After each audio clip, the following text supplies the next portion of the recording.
ਸਾਂਝੇ ਟੀਵੀ ਦੇਖ ਰਹੇ ਸਾਰੇ ਹੀ ਪਰਿਵਾਰਾਂ ਨੂੰ ਬਲਜਿੰਦਰ ਕੌਰ ਵੱਲੋਂ ਪਿਆਰ ਸਹਿਤ ਸਤਿ ਸ਼੍ਰੀ ਅਕਾਲ ਤੇ ਜੀ ਆਇਆਂ ਨੂੰ ਤੁਹਾਨੂੰ ਸਾਡੇ ਹੈਲਥ ਸ਼ੋਅ ਵਿੱਚ। ਤੇ ਜਦੋਂ ਹੈਲਥ ਸ਼ੋਅ ਦੀ ਗੱਲ ਆਉਂਦੀ ਹੈ ਤੇ ਤੁਸੀਂ ਸਾਨੂੰ ਬਹੁਤ ਸਾਰੇ ਸੁਝਾਅ ਭੇਜਦੇ ਹੋ, ਸਾਨੂੰ ਈਮੇਲ ਕਰਦੇ ਹੋ ਕਿ ਕਿਹੜੀਆਂ ਗੱਲਾਂ ਤੁਸੀਂ ਸੁਣਨੀਆਂ ਪਸੰਦ ਕਰਦੇ ਹੋ। ਸੋ ਵੱਖ-ਵੱਖ ਡਾਕਟਰ ਸਾਡੇ ਸ਼ੋਅ ਦੇ ਵਿੱਚ ਆਉਂਦੇ ਰਹਿੰਦੇ ਨੇ ਹਮੇਸ਼ਾ, ਤੇ ਤੁਹਾਡਾ ਵੀ ਸਾਰਿਆਂ ਦਾ ਧੰਨਵਾਦ ਕਿ ਤੁਸੀਂ ਫੀਡਬੈਕ ਹਮੇਸ਼ਾ ਹੀ ਸਾਨੂੰ ਦਿੰਦੇ ਹੋ। ਸੋ ਅੱਜ ਫਿਰ ਇੱਕ ਵਾਰ ਸਾਡੇ ਨਾਲ ਡਾਕਟਰ ਮੁਰਤਜ਼ਾ ਸ਼ੋਅ ਦੇ ਵਿੱਚ ਆਏ ਨੇ ਤੇ ਅੱਜ ਇਹਨਾਂ ਦੇ ਨਾਲ ਅਸੀਂ ਗੱਲਾਂ ਬਾਤਾਂ ਕਰਾਂਗੇ। ਬਹੁਤ ਸਾਰੀਆਂ ਸਾਡੀਆਂ ਪ੍ਰੋਬਲਮਸ ਹੁੰਦੀਆਂ, ਕਈ ਵਾਰੀ ਅਸੀਂ ਇੱਕ ਪ੍ਰੋਬਲਮ ਹੀ ਆਪਣੀ ਫੈਮਿਲੀ ਡਾਕਟਰ ਨਾਲ ਡਿਸਕਸ ਕਰਦੇ ਆ ਤੇ ਉਹਦੇ ਤੇ ਲੰਬੀ ਗੱਲਬਾਤ ਟਾਈਮ ਦੀ ਸ਼ਾਰਟੇਜ ਕਰਕੇ ਨਹੀਂ ਕਰ ਸਕਦੇ। ਤੇ ਹੁਣ ਤਾਂ ਸਮਾਂ ਹੀ ਬਦਲ ਗਿਆ, ਜਦ ਤੋਂ ਕੋਵਿਡ ਆਇਆ ਉਦੋਂ ਤੋਂ ਲੋਕੀ ਫੋਨ ਦੇ ਰਾਹੀਂ ਹੀ ਡਾਕਟਰ ਦੇ ਨਾਲ ਸਲਾਹ ਮਸ਼ਵਰਾ ਕੀਤਾ ਜਾਂਦਾ ਤੇ ਇਨ ਕਲੀਨਿਕ ਤਾਂ ਮਿਲਣ ਨੂੰ ਟਾਈਮ ਹੀ ਨਹੀਂ ਡਾਕਟਰ ਦੇ ਨਾਲ ਹੁੰਦਾ। ਸੋ ਫੋਨ ਦੇ ਉੱਤੇ ਕਈ ਵਾਰ ਅਸੀਂ ਬਹੁਤੀਆਂ ਗੱਲਾਂ ਆਪਣੀਆਂ ਨਹੀਂ ਕਹਿ ਸਕਦੇ, ਡੀਟੇਲ ਦੇ ਵਿੱਚ ਨਹੀਂ ਕਰ ਸਕਦੇ, ਪਰ ਕੁਝ ਅਜਿਹੀਆਂ ਬਿਮਾਰੀਆਂ ਹੁੰਦੀਆਂ ਜਿਨ੍ਹਾਂ ਦੇ ਉੱਤੇ ਬਹੁਤ ਡੀਟੇਲ ਦੇ ਵਿੱਚ ਗੱਲ ਕਰਨ ਦੀ ਜ਼ਰੂਰਤ ਹੁੰਦੀ ਹੈ। ਸੋ ਸਲੀਪ ਐਪਨੀਆ ਦੀ ਜਦੋਂ ਅਸੀਂ ਗੱਲ ਕਰਦੇ ਹਾਂ ਤੇ ਜੇ ਅਸੀਂ ਪੰਜਾਬੀ 'ਚ ਗੱਲ ਕਰੀਏ ਤੇ ਅਸੀਂ ਕਹਿੰਦੇ ਹਾਂ ਵੀ ਨੀਂਦ ਨਾ ਆਉਣੀ, ਰਾਤ ਨੂੰ ਚੰਗੀ ਨੀਂਦ ਨਹੀਂ ਆਉਣੀ, ਗੂੜੀ ਨੀਂਦ ਨਹੀਂ ਆਉਣੀ, ਨੀਂਦ ਟੁੱਟ ਜਾਣੀ ਤੇ ਹੋਰ ਵੀ ਬਹੁਤ ਕੁਛ ਇੱਦਾਂ ਦਾ ਹੁੰਦਾ ਆ।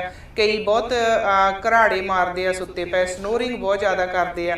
ਸੋ ਬਹੁਤ ਸਾਰੇ ਤੁਹਾਡੇ ਸੁਝਾਅ ਆਉਂਦੇ ਆ ਕਿ ਇਹੋ ਜਿਹੀਆਂ ਗੱਲਾਂ ਕਰਿਆ ਕਰੋ। ਸੋ ਅੱਜ ਅਸੀਂ ਡਾਕਟਰ ਸਾਹਿਬ ਤੋਂ ਇਹਦੇ ਬਾਰੇ ਜਾਣਦੇ ਆ ਕਿ ਕੀ ਕਾਰਨ ਹੁੰਦੇ ਆ ਤੇ ਕਿਵੇਂ ਇਹ ਸਾਰੇ ਕਾਸੇ ਤੋਂ ਅਸੀਂ ਬਚ ਸਕਦੇ ਆ। ਸੋ ਆਓ ਇਹਨਾਂ ਦਾ ਜੀ ਆਇਆਂ ਕਰਦੇ ਆ। ਸੋ ਡਾਕਟਰ ਮੁਰਤਜ਼ਾ, ਥੈਂਕ ਯੂ ਜੀ for your time and welcome. ਸਤਿ ਸ਼੍ਰੀ ਅਕਾਲ ਜੀ। ਜੀ thank you. So thank you, ਤੁਸੀਂ ਹਮੇਸ਼ਾ ਟਾਈਮ ਦਿੰਦੇ ਹੋ। ਬਹੁਤ ਸਾਰੀ ਫੀਡਬੈਕ ਆਉਂਦੀ ਹੈ ਤੇ ਲੋਕੀ ਪਸੰਦ ਵੀ ਕਰਦੇ ਆ। ਤੁਸੀਂ ਕਿਡਨੀਆਂ ਦੇ ਉੱਤੇ ਅਸੀਂ ਸ਼ੋਅ ਕੀਤਾ ਸੀ ਤੇ ਬਹੁਤ ਸਾਰੀ ਸਾਨੂੰ ਫੀਡਬੈਕ ਆਈ ਤੇ ਉਹ ਕਹਿੰਦੇ ਕਿ ਵਾਕਿਆ ਹੀ ਸਾਨੂੰ ਜ਼ਰੂਰਤ ਸੀ ਇਹਨਾਂ ਗੱਲਾਂ ਦੀ।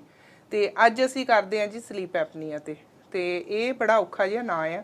ਤੇ ਇੱਕ ਹੁੰਦਾ ਇਨਸੋਮੇਨੀਆ, ਉਹਦੇ ਲਈ ਵੀ ਲੋਕੀ, ਮੈਂ ਤੇ ਗਾਣੇ 'ਚ ਹੀ ਸੁਣਿਆ ਸੀ ਵੀ ਰਾਤਾਂ ਦੀ ਨੀਂਦ ਉੱਡ ਗਈ ਕਿਸੇ ਦੀ, ਪਿਆਰ ਕਰਕੇ ਉੱਡ ਗਈ। ਪਰ ਇਹ ਕਹਿੰਦੇ ਇੱਕ ਬਿਮਾਰੀ ਬੜੀ ਭੈੜੀ ਹੁੰਦੀ ਹੈ ਬੜੀ, ਔਰ ਇਹਦੇ ਲਈ ਕਹਿੰਦੇ ਕਈ ਵਾਰੀ ਜਿੱਦਾਂ ਲੋਕੀ ਬਹੁਤ ਜ਼ਿਆਦਾ ਸੀਰੀਅਸ ਵੀ ਹੋ ਜਾਂਦੇ ਆ, ਡਿਪਰੈਸ਼ਨ 'ਚ ਵੀ ਚਲੇ ਜਾਂਦੇ ਆ। ਮਸ਼ੀਨ ਵੀ ਲੱਗਦੀ, ਕਈ ਮਸ਼ੀਨ ਲਾ ਕੇ ਵੀ ਸੌਂਦੇ ਆ। ਸੋ ਪਹਿਲਾਂ ਸਾਨੂੰ ਇਹ ਦੱਸੋ ਕਿ ਇਹ ਹੈ ਕੀ ਚੀਜ਼ ਹੈ ਸਲੀਪ ਐਪਨੀਆ, ਇਹਦੇ ਬਾਰੇ ਦੱਸੋ। Thank you Baljinder, thank you ਤੁਹਾਡਾ, ਤੁਸੀਂ ਹਮੇਸ਼ਾ ਹੀ ਮੈਨੂੰ ਬੁਲਾਉਂਦੇ ਹੋ ਤੇ ਹੁਣ ਤੇ ਅੱਜ ਅਸੀਂ ਕਾਫੀ ਦਿਨਾਂ ਬਾਅਦ ਮਿਲੇ ਹਾਂ। ਜੀ ਬਿਲਕੁਲ, ਮੈਂ ਥੋੜਾ ਬਿਜ਼ੀ ਸੀ ਕਿਤੇ। ਜਿਹੜਾ ਸਲੀਪ ਐਪਨੀਆ ਇੱਕ ਵਰਡ ਹੈ ਨਾ, ਇਹ ਐਕਚੁਅਲੀ ਉਦੋਂ ਹੁੰਦਾ ਹੈ, ਇਹਦੀ ਅਗਰ ਆਪਾਂ ਡੈਫੀਨੇਸ਼ਨ ਕਰੀਏ ਤੇ ਇਹ ਜਿਹੜੇ ਤੁਹਾਡੇ ਬ੍ਰੇਨ ਦੇ ਸਿਗਨਲਸ ਹੈ ਨਾ, ਉਹਦਾ ਡਿਸਆਰਡਰ ਹੈ। ਜਿਹੜੇ ਤੁਹਾਡੇ ਥਰੋਟ ਦੇ ਮਸਲਸ ਨੂੰ ਬ੍ਰੇਨ ਦੇ ਸਿਗਨਲਸ ਜਾਂਦੇ ਨੇ ਨਾ, ਬਰੀਥਿੰਗ ਮਸਲਸ ਨੂੰ, ਉਹਦਾ ਇਹ ਡਿਸਆਰਡਰ ਹੈ ਜੀ। ਯਾਨੀ disorder of brain signals going towards your breathing muscles. ਇਹ ਇੱਕ ਪਹਿਲੀ ਇਹਦੀ ਤਾਰੀਫ ਹੈ, ਜਦੋਂ ਤੁਹਾਡਾ ਬ੍ਰੇਨ ਮਾਲ ਫੰਕਸ਼ਨ ਕਰ ਜਾਂਦਾ ਹੈ ਇਸ ਸਿਗਨਲਸ ਭੇਜਣ 'ਚ।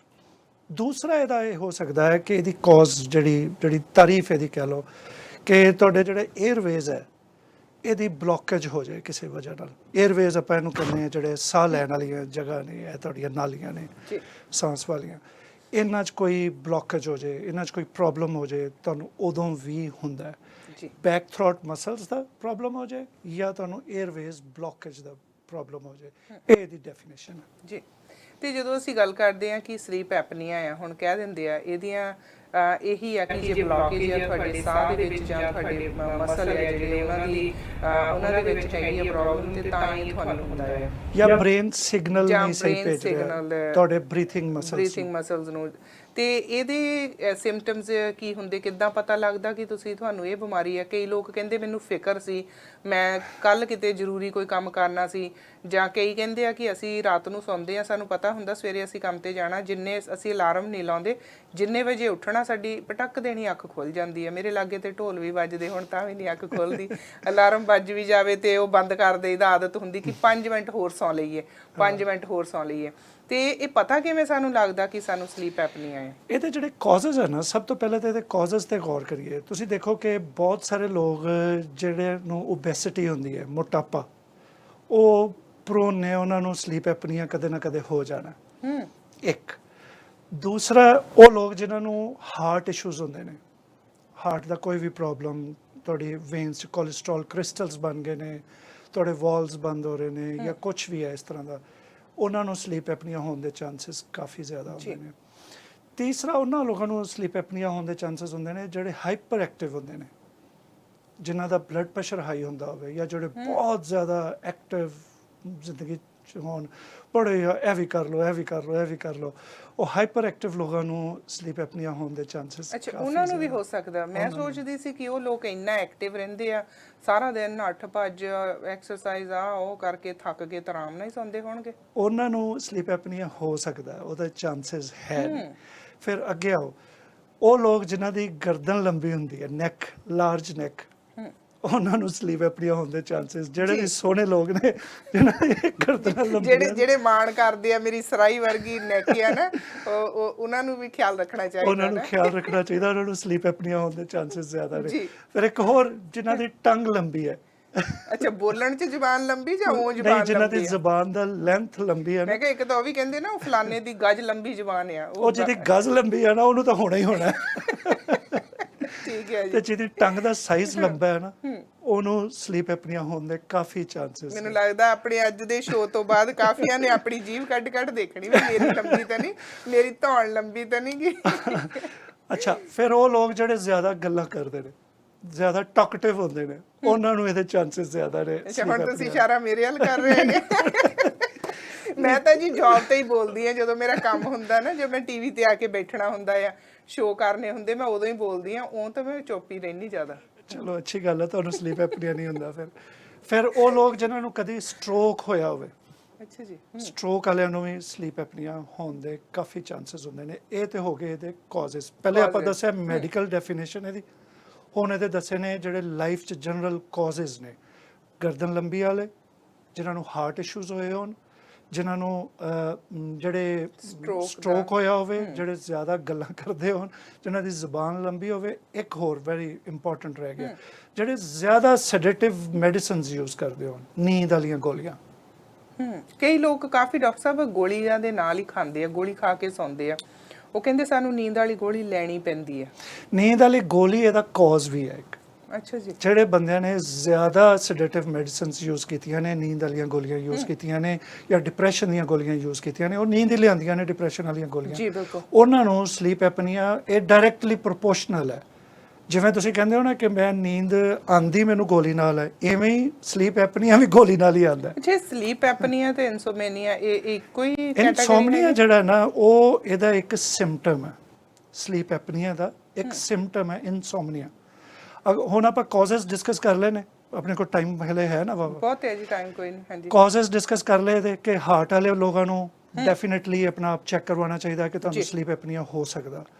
ਸਟ੍ਰੋਕ ਵਾਲਿਆਂ ਬੰਦਿਆਂ ਨੂੰ ਚੈੱਕ ਕਰਵਾਉਣਾ ਚਾਹੀਦਾ। ਜਿਹੜੇ ਬਹੁਤੇ ਗੱਲਾਂ ਕਰਦੇ ਨੇ, ਬਹੁਤੇ ਬੋਲਦੇ ਨੇ, ਉਹਨਾਂ ਨੂੰ ਚੈੱਕ ਕਰਵਾਉਣਾ ਚਾਹੀਦਾ। ਜਿਹੜੇ ਹਾਈਪਰ ਐਕਟਿਵ ਨੇ ਜਾਂ ਜਿਹਨਾਂ ਨੂੰ ਬਲੱਡ ਪ੍ਰੈਸ਼ਰ ਹਾਈ ਰਹਿੰਦਾ, ਜਿਹੜੇ ਬਹੁਤ ਤੇਜ਼ ਰਹਿੰਦੇ ਹਰ ਕੰਮ 'ਚ, ਉਹਨਾਂ ਨੂੰ ਸਲੀਪ ਐਪਨੀਆ ਹੋ ਸਕਦਾ, ਚਾਂਸਸ ਹੋ ਸਕਦੇ ਨੇ। ਜਾਂ ਜਿਹੜੇ ਆ ਗੋਲੀਆਂ ਨੀਂਦ ਵਾਲੀਆਂ, ਡਿਪਰੈਸ਼ਨ ਵਾਲੀਆਂ, ਸਟ੍ਰੈਸ ਵਾਲੀਆਂ, ਇਹ ਟੈਨਸ਼ਨ ਵਾਲੀਆਂ ਜ਼ਿਆਦਾ ਖਾਂਦੇ ਨੇ, ਉਹਨਾਂ ਨੂੰ ਸਲੀਪ ਐਪਨੀਆ। ਨੀਂਦ ਲਿਆਉਣ ਲਈ ਵੀ ਇਹੀ ਗੋਲੀਆਂ ਖਾਂਦੇ ਨੇ ਤੇ ਇਹ ਕਰਦੀਆਂ ਵੀ ਨੇ, ਇਹਦਾ ਸਾਈਡ ਇਫੈਕਟ ਹੈ। ਅੱਛਾ ਜੀ। ਤੇ ਇਹ ਸਲੀਪ ਐਪਨੀਆ ਕਰ ਸਕਦੀਆਂ। ਹੁਣ ਤੁਸੀਂ ਉੱਧਰ ਆ ਜਾਓ ਕਿ ਇਹਦੇ ਸਿੰਪਟਮਸ ਕੀ ਹੁੰਦੇ ਨੇ, ਤੁਹਾਨੂੰ ਕੀ ਹੋ ਰਿਹਾ ਹੋਵੇ ਤੇ ਤੁਹਾਨੂੰ ਸਲੀਪ ਐਪਨੀਆ ਹੈ ਵੇ। ਸਭ ਤੋਂ ਪਹਿਲਾਂ ਤਾਂ ਤੁਹਾਨੂੰ ਇਨਸੋਮਨੀਆ ਹੋ ਰਿਹਾ ਹੋਵੇ ਤੇ ਤੁਹਾਨੂੰ ਸਲੀਪ ਐਪਨੀਆ ਹੈ ਵੇ। ਹੁਣ ਤੁਸੀਂ ਉਹ ਤੁਹਾਡੇ ਸਵਾਲ ਦਾ ਜਵਾਬ ਦੇ ਰਿਹਾ ਮੈਂ। ਇਨਸੋਮਨੀਆ ਕੀ ਹੁੰਦਾ ਹੈ? ਨੀਂਦ ਨਾ ਆਉਣਾ। ਨੀਂਦ ਨਾ ਆਉਣ ਨੂੰ ਇਨਸੋਮਨੀਆ ਕਹਿੰਦੇ, ਜਦਕਿ ਸਲੀਪ ਐਪਨੀਆ ਕਹਿੰਦੇ ਨੇ ਤੁਹਾਡੇ ਮਸਲਸ ਨੂੰ ਸਿਗਨਲਸ ਦਾ ਨਾ ਪਹੁੰਚਣਾ, ਬ੍ਰੇਨ ਦੇ ਸਿਗਨਲਸ ਦਾ, ਉਹ ਬਲੌਕ ਹੋ ਜਾਣਾ ਜਾਂ ਤੁਹਾਡੇ 에ਅਰਵੇ ਬਲੌਕੇਜ ਹੋ ਜਾਣਾ, ਇਹਨੂੰ ਸਲੀਪ ਐਪਨੀਆ ਕਹਿੰਦੇ ਨੇ ਜੀ। ਤੇ ਇਨਸੋਮਨੀਆ ਕਹਿੰਦੇ ਨੇ ਨੀਂਦ ਡਿਸਟਰਬ ਹੋਣਾ, ਨੀਂਦ ਨਾ ਆਉਣਾ ਜਾਂ ਆ ਕੇ ਚਲੀ ਜਾਣਾ, ਜਾਂ ਫਿਰ ਕਰਵਟਾਂ ਬਦਲਤੇ ਰਹੇ ਸਾਰੀ ਰਾਤ। ਕਰਵਟਾਂ, ਕੀ ਬਾਤ ਹੈ, ਸ਼ੇਰੋ ਸ਼ਾਇਰੀ ਵੀ ਬਿਮਾਰੀ ਦੇ ਵਿੱਚ ਵਿੱਚ ਹੀ ਹੈ। ਇਹ ਇਨਸੋਮਨੀਆ ਪਹਿਲੀ ਇਹਦੀ ਸਿੰਪਟਮ। ਤੇ ਤੁਸੀਂ ਫੌਰਨ ਤੁਸੀਂ ਪ੍ਰੋਨ ਹੋ ਸਲੀਪ ਐਪਨੀਆ ਦੇ, ਅਗਰ ਤੁਹਾਨੂੰ ਇਨਸੋਮਨੀਆ ਆਲਰੇਡੀ ਹੈ ਵੇ। ਦੂਸਰੀ, ਮੇਲਸ 'ਚ ਜਿਹੜੀ ਇਹਦੀ ਨਿਸ਼ਾਨੀ ਹੁੰਦੀ ਹੈ ਉਹ ਹੈ ਇੰਪੋਟੈਂਸੀ। ਮੇਲਸ ਨੂੰ ਜਦੋਂ ਇੰਪੋਟੈਂਸੀ ਦੇ ਸਿਗਨਲਸ ਆਉਣ ਤੇ ਉਹ ਸਮਝ ਜਾਣ ਕਿ ਉਹ ਸਲੀਪ ਐਪਨੀਆ ਵੱਲ ਵੀ ਜਾ ਸਕਦੇ ਨੇ। ਤੀਸਰੀ ਇਹਦੀ ਜਿਹੜੀ ਮੇਨ ਮੈਂ ਦੱਸੀ ਸੀ ਅੱਗੇ, ਕਿ ਜਦੋਂ ਤੁਸੀਂ ਫੀਲ ਕਰ ਰਹੇ ਹੋ ਕਿ ਤੁਹਾਡਾ weight ਵੱਧ ਰਿਹਾ, ਤੁਹਾਨੂੰ ਓਬੈਸਿਟੀ ਆ ਰਹੀ ਹੈ, ਤੇ ਤੁਸੀਂ ਫੌਰਨ ਆਪਣੇ ਆਪ ਨੂੰ ਆਪਣੇ ਟੈਸਟ ਵੈਸਟ ਕਰਾਓ, ਆਪਣੇ ਸਾਰੇ ਬੋਡੀ ਟੈਸਟ ਕਰਾਓ, ਆਪਣੇ ਸਕੈਨ ਕਰਾਓ, ਅਲਟਰਾਸਾਊਂਡਸ ਕਰਾਓ, ਬਲੱਡ ਟੈਸਟ ਕਰਾਓ, ਕਿਤੇ ਸਲੀਪ ਐਪਨੀਆ ਤਾਂ ਨਹੀਂ ਹੋਣ ਵਾਲਾ। ਇਹ ਤੀਸਰੀ ਗੱਲ ਜੀ। ਚੌਥੀ ਜਿਹੜੀ ਹੈ, ਤੁਹਾਡੀਆਂ ਅਗਰ ਲੱਤਾਂ ਸਵੈਲ ਕਰ ਰਹੀਆਂ ਨੇ, ਤੁਹਾਡੀ ਲੈਗ ਸਵੈਲਿੰਗ ਹੋ ਰਹੀ ਹੈ, ਬੈਠੇ ਬੈਠੇ ਕਈ ਲੋਕਾਂ ਦੀਆਂ ਲੈਗ ਸਵੈਲ ਕਰ ਜਾਂਦੀਆਂ। ਮੇਰੇ ਕੋਲ ਆਉਂਦੇ ਨੇ ਅਕਸਰ ਲੋਕ, ਡਾਕਟਰ ਸਾਹਿਬ ਮੇਰੀਆਂ ਲੱਤਾਂ ਸਵੈਲ ਕਰ ਜਾਂਦੀਆਂ ਨੇ। ਮੈਨੂੰ ਪਤਾ ਹੁੰਦਾ ਕਿ ਸੋ ਸੋਜ ਪੈ ਜਾਂਦੀ ਬੈਠਿਆਂ ਦੀ। ਹਾਂ, ਲੇਟਿਆਂ ਦੀ ਵੀ ਪੈ ਜਾਂਦੀ, ਸਮ ਟਾਈਮ ਬੈਠਿਆਂ ਦੀ। ਕੋਈ ਕਹਿੰਦਾ ਮੇਰੀਆਂ ਲੱਤਾਂ 'ਚ ਪਾਣੀ ਆ ਗਿਆ, ਕੋਈ ਕਹਿੰਦਾ ਸੋਜ ਪੈ ਗਈ, ਕੋਈ ਕਹਿੰਦਾ ਮੈਨੂੰ ਉਹ ਕੀ ਹੁੰਦਾ ਦੁਖਦੀਆਂ ਰਹਿੰਦੀਆਂ, ਯੂਰਿਕ ਐਸਿਡ ਹੋ ਗਿਆ, ਕੋਈ ਕੁਝ ਕਹਿੰਦਾ, ਕੋਈ ਕੁਝ। ਮੈਨੂੰ ਪਤਾ ਹੁੰਦਾ ਕਿ ਇਹ ਜਾ ਰਹੇ ਨੇ ਸਲੀਪ ਐਪਨੀਆ ਵੱਲ। ਮੈਂ ਉਹਨਾਂ ਨੂੰ ਦੱਸੇ ਬਗੈਰ ਇੱਕ ਦਵਾਈ ਦੇ ਦੇਣਾ ਔਰ ਉਹਨਾਂ ਦੀਆਂ ਲੱਤਾਂ ਸੁੱਜਣੀਆਂ ਰੁਕ ਜਾਂਦੀਆਂ। ਜਦੋਂ ਲੱਤਾਂ ਸੁੱਜਣੀਆਂ ਰੁਕ ਜਾਂਦੀਆਂ, ਉਹਨਾਂ ਨੂੰ ਸਮਝ ਨਹੀਂ ਆਈ ਹੁੰਦੀ ਕਿ ਕਿਉਂ ਰੁਕ ਗਈਆਂ, ਲੇਕਿਨ ਰੁਕਦੀਆਂ ਇੰਜ ਕਰਕੇ ਕੁਇਕ, ਕਿਉਂਕਿ ਮੈਂ ਐਗਜ਼ੈਕਟ ਉਹਦੀ ਦਵਾਈ ਦਿੱਤੀ ਉਹਨਾਂ ਨੂੰ। ਉਹ ਨਾਲ ਹੀ ਨੀਂਦ ਵੀ ਠੀਕ ਹੋ ਜਾਂਦੀ। ਜਿਹੜਿਆਂ ਦੀ ਲੱਤਾਂ ਸੁੱਜਣੀਆਂ ਹੁੰਦੀਆਂ ਉਹ ਆ ਕੇ ਮੈਨੂੰ ਕਹਿੰਦੇ ਨੇ ਕਿ ਸਾਨੂੰ ਨੀਂਦ ਨਹੀਂ ਆਉਂਦੀ। ਤੇ ਇਹ ਉਹਦਾ ਕੰਬੀਨੇਸ਼ਨ ਹੈ ਸਲੀਪ ਐਪਨੀਆ ਦਾ। ਫਿਰ ਇੱਕ ਹੋਰ ਤੁਹਾਨੂੰ ਡਿਪਰੈਸ਼ਨ ਰਹਿੰਦਾ ਹੋਵੇ ਅਕਸਰ, ਬੈਠਿਆਂ ਖਾਮਖਾ ਦਾ ਡਿਪਰੈਸ਼ਨ ਹੋ ਗਿਆ, ਸਟ੍ਰੈਸ ਹੋ ਗਿਆ। ਫੋਨ ਅੱਜ ਕੱਲ੍ਹ ਮੈਨੂੰ ਵੈਸੇ ਫੋਨ ਦੀ ਘੰਟੀ ਵੱਜਣ ਦਾ ਡਿਪਰੈਸ਼ਨ ਹੋਇਆ, ਬਹੁਤ ਵੱਜਦਾ ਹੈ। ਅੱਛਾ ਜੀ। ਜਦੋਂ ਤੁਹਾਨੂੰ ਕਿਸੇ ਵੀ ਚੀਜ਼ ਤੋਂ ਸਟ੍ਰੈਸ ਹੋਵੇ, ਕਿਸੇ ਬੰਦੇ ਦੀ ਸ਼ਕਲ ਦੇਖ ਕੇ ਸਟ੍ਰੈਸ ਹੋ ਜਾਂਦਾ ਹੋਵੇ, ਕੋਈ ਫੋਨ ਆ ਗਿਆ, ਹਾਏ ਇਹਦਾ ਫਿਰ ਫੋਨ ਆ ਗਿਆ, ਸਟ੍ਰੈਸ ਹੋ ਗਿਆ। ਓਏ ਰੋਟੀ ਪਕਾਣੀ ਪੈਣੀ ਹੈ, ਫਿਰ ਸਟ੍ਰੈਸ ਹੋ ਗਿਆ। ਉਹ ਬੱਚੇ ਆ ਗਏ ਹੁਣੇ ਸ਼ੋਰ ਕਰਨਗੇ, ਸਟ੍ਰੈਸ ਹੋ ਗਿਆ। ਉਹ ਮੇਰਾ ਪੇਪਰ ਆ, ਮੈਨੂੰ ਪੜ੍ਹਨਾ ਪੈਣਾ। ਕੋਈ ਵੀ ਡਿਪਰੈਸ਼ਨ ਹੈ, ਯਾਨੀ ਕਿਸੇ ਵੀ ਗੱਲ ਨੂੰ ਤੁਸੀਂ ਆਪਣੇ ਜ਼ਿਹਨ ਦੇ ਉੱਤੇ ਜ਼ਿਆਦਾ ਬੋਝ ਪਾ ਲੈਣਾ ਕਿ ਮੈਂ ਹਾਏ ਆ ਕਰਨਾ ਆ। ਸੋ ਇੱਕ ਤਾਂ ਹੁੰਦਾ ਕਿ ਤੁਹਾਡੀ ਰੂਟੀਨ ਹੁੰਦੀ ਆ ਕਿ ਆ ਮੇਰੀ ਜ਼ਿੰਦਗੀ ਦੀ ਰੂਟੀਨ ਆ ਕੰਮ ਮੇਰੀ ਰਿਸਪੌਂਸਿਬਿਲਟੀ ਆ, ਬੱਚੇ ਆ ਉਹ ਮੇਰੀ ਜ਼ਿੰਮੇਵਾਰੀ ਆ, ਕੰਮ ਤੇ ਜਾਣਾ ਉਹ ਮੇਰੀ ਨੀਡ ਆ, ਮੈਂ ਕਮਾਉਂਗੀ ਤੇ ਘਰ ਲੈ ਕੇ ਆਉਂਗੀ, ਤੇ ਦਾਲ ਰੋਟੀ ਬਣਾਉਣੀ ਆ ਉਹ ਮੈਨੂੰ ਚਾਹੀਦੀ ਆ, ਮੈਂ ਆਪਣੇ ਪਰਿਵਾਰ ਨੂੰ ਫੀਡ ਕਰਨਾ। ਇਹ ਤਾਂ ਹੋ ਗਈਆਂ ਸਾਡੀਆਂ ਜ਼ਰੂਰਤਾਂ ਆ।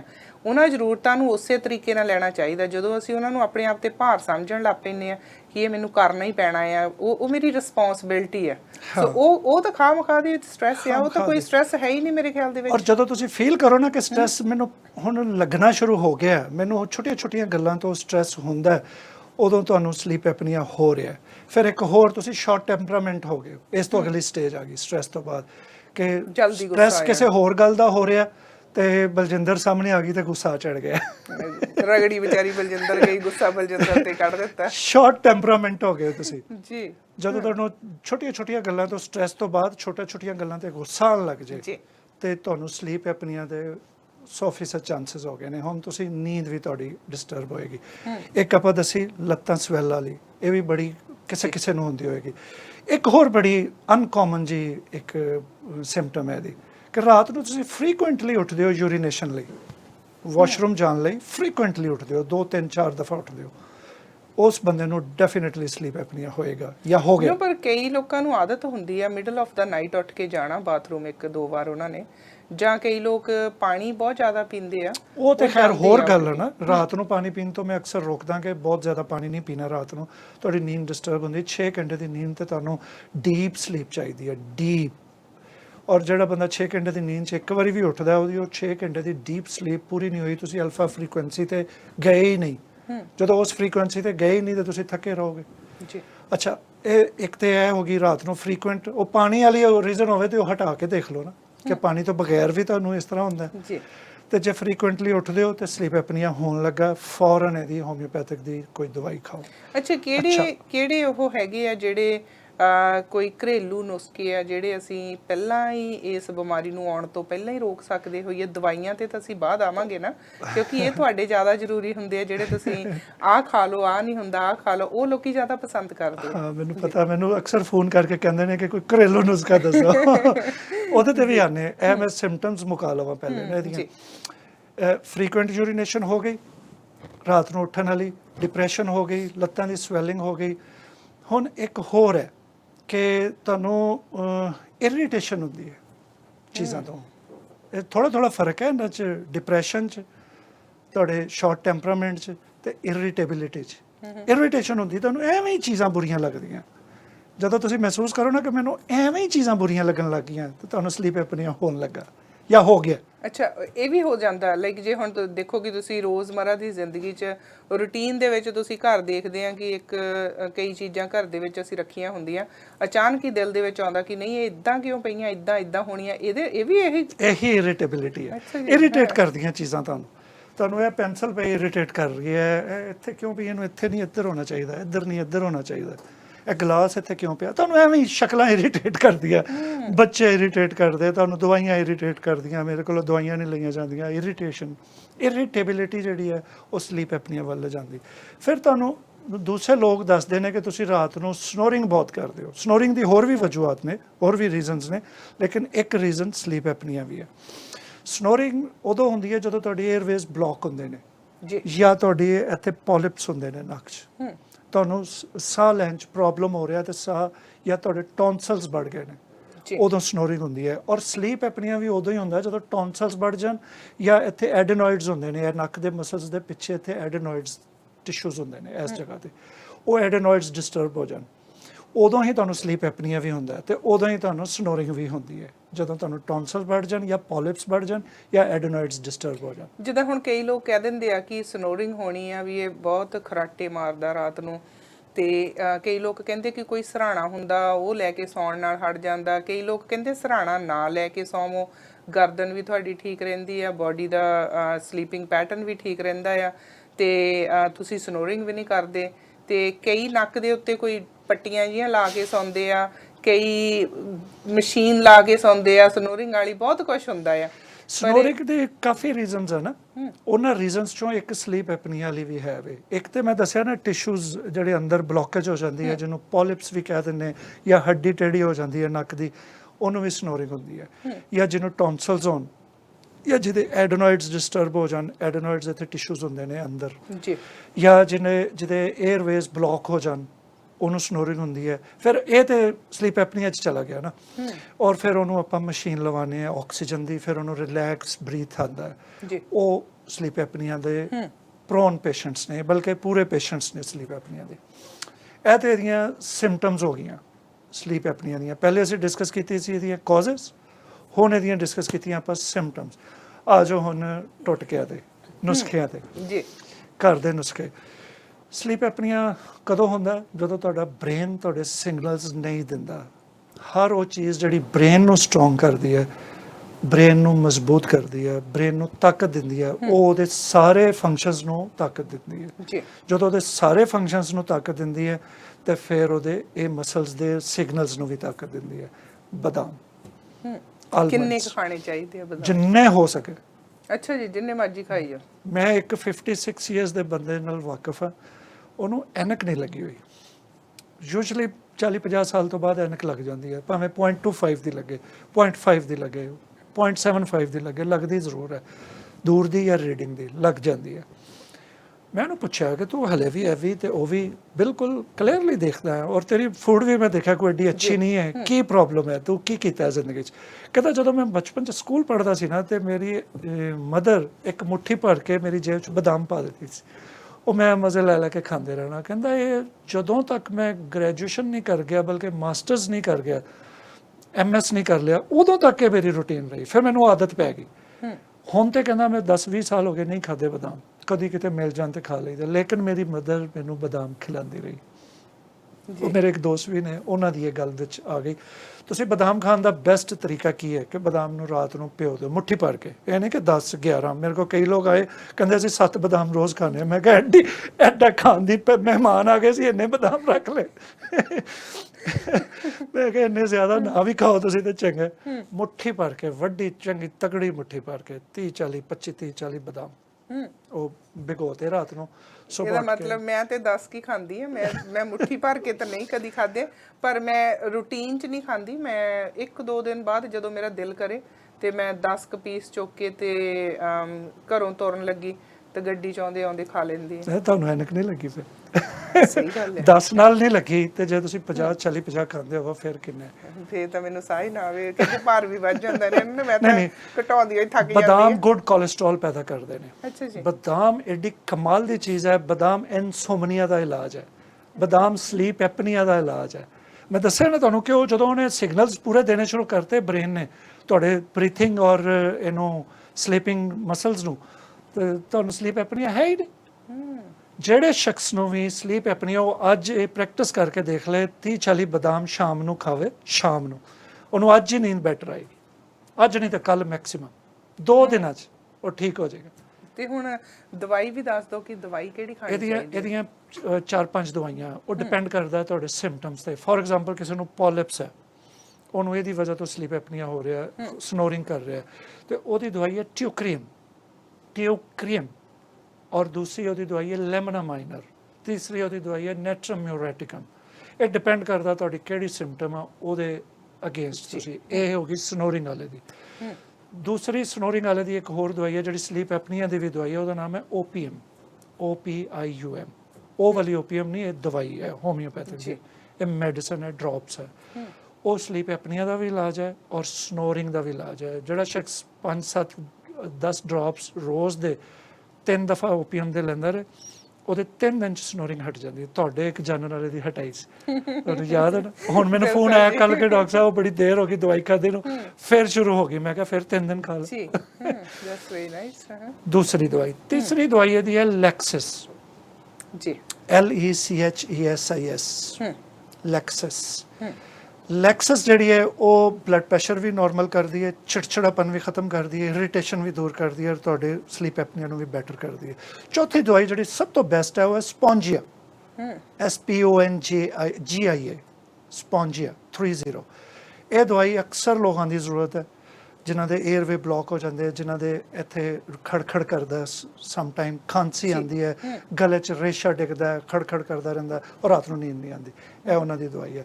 ਔਰ ਪੰਜਵੀਂ ਦਵਾਈ ਇਹਦੀ ਹੈ ਇਗਨੇਸ਼ੀਆ। ਉਹ ਸਾਰੀਆਂ ਇਹਨਾਂ ਦਵਾਈਆਂ ਦੇ ਨਾਲ ਨਾਲ ਉਹ ਸੁਬਾਹ ਰੋਜ਼ਾਨਾ ਉਹਦੀ ਇੱਕ ਡੋਜ਼ ਲੈ ਲਿਆ ਕਰੋ, ਇਗਨੇਸ਼ੀਆ 1 mg ਦੀ, ਤੇ ਤੁਹਾਡਾ ਸਲੀਪ ਐਪਨੀਆ ਗਾਇਬ। ਦੇਖੋ ਮੇਰੇ ਕੋਲ ਵੀ ਆਉਣ ਦੀ ਲੋੜ ਨਹੀਂ, ਸਾਰੀਆਂ ਦਵਾਈਆਂ। ਅੱਛਾ ਡਾਕਟਰ ਸਾਹਿਬ, ਹਮੇਸ਼ਾ ਸਾਨੂੰ ਬੜੇ ਕਮੈਂਟਸ ਆਉਂਦੇ ਆ ਤੇ ਤੁਹਾਡਾ ਐਡਰੈਸ ਤੇ ਤੁਹਾਡਾ ਫੋਨ ਨੰਬਰ ਪੁੱਛਦੇ ਆ, ਇੱਕ ਵਾਰੀ ਉਹ ਵੀ ਰਿਪੀਟ ਕਰੀ ਦਿਓ। ਮੈਂ ਥੱਕ ਗਿਆ ਫੋਨ ਸੁਣ ਕੇ। ਮੈਨੂੰ ਫੋਨ ਨਾ ਕਰੋ, ਮੈਸੇਜ ਕਰੋ ਤਾਂ ਜ਼ਿਆਦਾ ਬੈਟਰ ਹੈ। ਹੁਣ ਤੇ ਨੰਬਰ ਦੱਸੋ ਜੀ, ਫਿਰ ਤੁਹਾਨੂੰ ਕਿਹੜਾ। ਹੁਣ ਮੈਨੂੰ ਲੱਗਦਾ ਮੈਨੂੰ ਸਪੈਸ਼ਲ ਇੱਕ ਬੰਦਾ ਰੱਖਣਾ ਪੈਣਾ ਫੋਨ ਸੁਣਨ ਵਾਸਤੇ। ਹੁਣ ਅੱਗੇ ਮੈਂ ਡਾਇਰੈਕਟ ਆਪ ਸੁਣਦਾ ਸੀ ਫੋਨ, ਹੁਣ ਮੇਰੇ ਕੋਲ ਇੰਨੇ ਫੋਨ ਸੁਣੇ ਨਹੀਂ ਜਾਂਦੇ। ਤੇ ਤੁਸੀਂ ਨੰਬਰ ਜ਼ਰੂਰ ਦੱਸੋ ਕਿਹੜੇ ਨੰਬਰ ਤੇ ਤੁਹਾਨੂੰ ਮੈਸੇਜ ਕੀਤਾ ਜਾ ਸਕਦਾ। 1306 444 3444, 1-306 444 3444। ਕੀ ਬਾਤ ਹੈ, ਨੰਬਰ ਬੜਾ ਸੌਖਾ ਰੱਖਿਆ। ਸੋ ਥੈਂਕ ਯੂ ਡਾਕਟਰ ਸਾਹਿਬ ਤੁਹਾਡਾ। ਤੇ ਜਾਂਦੇ ਜਾਂਦੇ ਇੱਕ ਵਧੀਆ ਜੀ ਗੱਲ ਦੱਸ ਜੋ, ਹਮੇਸ਼ਾ ਹੀ ਤੁਸੀਂ ਕੁਛ ਨਾ ਕੁਛ ਦੱਸ ਕੇ। ਮੇਰੀਆਂ ਵਧੀਆ ਗੱਲਾਂ ਦੱਸਣ ਦਾ ਮਕਸਦ ਇਹ ਹੁੰਦਾ ਕਿ ਲੋਕ ਉਹਦੇ ਤੇ ਅਮਲ ਕਰਨ, ਤੇ ਜੇ ਅਮਲ ਨਹੀਂ ਕਰਨਗੇ ਤੇ ਫਿਰ ਮੈਨੂੰ ਮਜ਼ਾ ਨਹੀਂ ਆਉਂਦਾ ਦੱਸਣ ਦਾ। ਅੱਜ ਮੈਂ ਇੱਕ ਹੋਰ ਵਧੀਆ ਗੱਲ ਦੱਸ ਰਿਹਾ ਤੁਹਾਨੂੰ। ਉਹ ਇਹ ਹੈ ਕਿ ਜਦੋਂ ਕੋਈ ਮੁਸ਼ਕਲ ਆ ਜਾਏ ਨਾ, ਮੁਸ਼ਕਲ ਤੁਹਾਡੇ ਡੋਰ ਤੇ ਨੌਕ ਕਰੇ ਠਕ ਠਕ ਠਕ, ਤੇ ਦਰਵਾਜ਼ਾ ਬੰਦ ਕਰਕੇ ਦੌੜ ਨਾ ਜਾਓ। ਜਦੋਂ ਮੁਸ਼ਕਲ ਦਰਵਾਜ਼ੇ ਤੇ ਨੌਕ ਕਰੇ ਤੇ ਦਰਵਾਜ਼ਾ ਖੋਲ ਕੇ ਉਹਨੂੰ ਵੈਲਕਮ ਕਰੋ, ਕਿਉਂਕਿ ਮੁਸ਼ਕਲਾਂ ਤੋਂ ਬਾਅਦ ਹੀ ਆਸਾਨੀਆਂ ਆਉਂਦੀਆਂ ਨੇ। ਕੀ ਬਾਤ ਹੈ। ਔਰ ਜਿਹੜੇ ਸ਼ਖਸ ਦੀ ਜਿੱਡੀ ਵੱਡੀ ਮੁਸ਼ਕਲ ਹੋਏਗੀ ਉਹਦੀ ਸਕਸੈਸ ਓਡੀ ਵੱਡੀ ਹੋਏਗੀ। ਕਿਸੇ ਸ਼ਖਸ ਨੂੰ ਸਕਸੈਸ ਨਹੀਂ ਮਿਲ ਸਕਦੀ ਅਗਰ ਉਹਨੇ ਮੁਸ਼ਕਲਾਂ ਨਹੀਂ ਦੇਖੀਆਂ। ਜਦੋਂ ਰੱਬ ਕਿਸੇ ਬਿਹਤਰੀਨ ਨਾਲ ਤੁਹਾਨੂੰ ਨਵਾਜ਼ਦਾ ਹੈ ਤੇ ਪਹਿਲੇ ਬਦਤਰੀਨ ਤੋਂ ਗੁਜ਼ਾਰਦਾ ਹੈ। ਪਹਿਲਾਂ ਬੁਰੇ ਹਾਲਾਤ 'ਚ ਤੁਹਾਨੂੰ ਟ੍ਰੇਨ ਕਰਦਾ, ਤੁਹਾਨੂੰ ਮੁਸ਼ਕਲਾਂ 'ਚ ਤਿਆਰ ਕਰਦਾ, ਤੁਹਾਡੇ ਜਿਸਮ ਦੇ, ਦਿਮਾਗ ਦੇ, ਤੁਹਾਡੇ ਬ੍ਰੇਨ ਦੇ ਮਸਲਸ ਬਣਾਉਂਦਾ ਮੁਸ਼ਕਲਾਂ ਨੂੰ ਫੇਸ ਕਰਨ ਦੇ, ਫਿਰ ਤੁਹਾਨੂੰ ਸਕਸੈਸ ਦਿੰਦਾ। ਕੀ ਬਾਤ ਹੈ। ਤੇ ਸਕਸੈਸ ਐਵੇਂ ਨਹੀਂ ਲੱਭਣੀ ਜੇ ਮੁਸ਼ਕਲਾਂ ਨਾ ਲੱਭੀਆਂ। ਬਹੁਤ ਵਧੀਆ doctor Sahib, thank you for your time. ਤੇ ਨੈਕਸਟ ਟਾਈਮ ਫਿਰ ਤੁਹਾਡੇ ਨਾਲ ਗੱਲਬਾਤ ਹੋਵੇਗੀ। ਥੈਂਕ ਯੂ ਜੀ। Thank you very much. Thank you. ਬਿਲਕੁਲ ਜੀ, ਹੈਲਥ ਸ਼ੋਅ ਦੇ ਵਿੱਚ ਸਾਡੀ ਹਮੇਸ਼ਾ ਕੋਸ਼ਿਸ਼ ਹੁੰਦੀ ਹੈ ਕਿ ਵੱਖ-ਵੱਖ ਡਾਕਟਰਸ ਨੂੰ ਲਿਆ ਕੇ ਤੁਹਾਡੇ ਨਾਲ ਗੱਲਬਾਤ ਕੀਤੀ ਜਾ ਸਕੇ, ਤੁਹਾਡੇ ਸਵਾਲਾਂ ਦੇ ਵੀ ਜਵਾਬ ਦੇਣ ਦੀ ਕੋਸ਼ਿਸ਼ ਕਰੀਦੀ ਹੈ।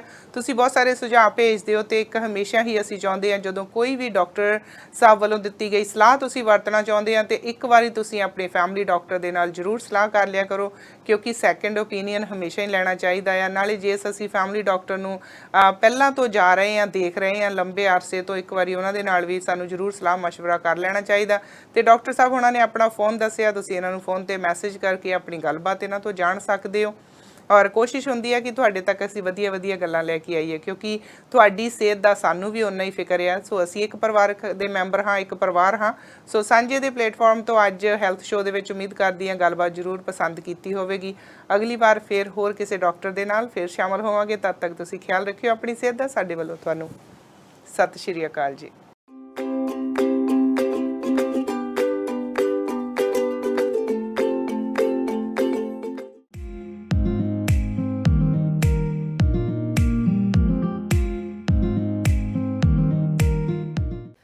subscribe our channel and press the bell icon ताकि कोई भी नवी अपडेट तुझे बिल्कुल भी मिस ना करो।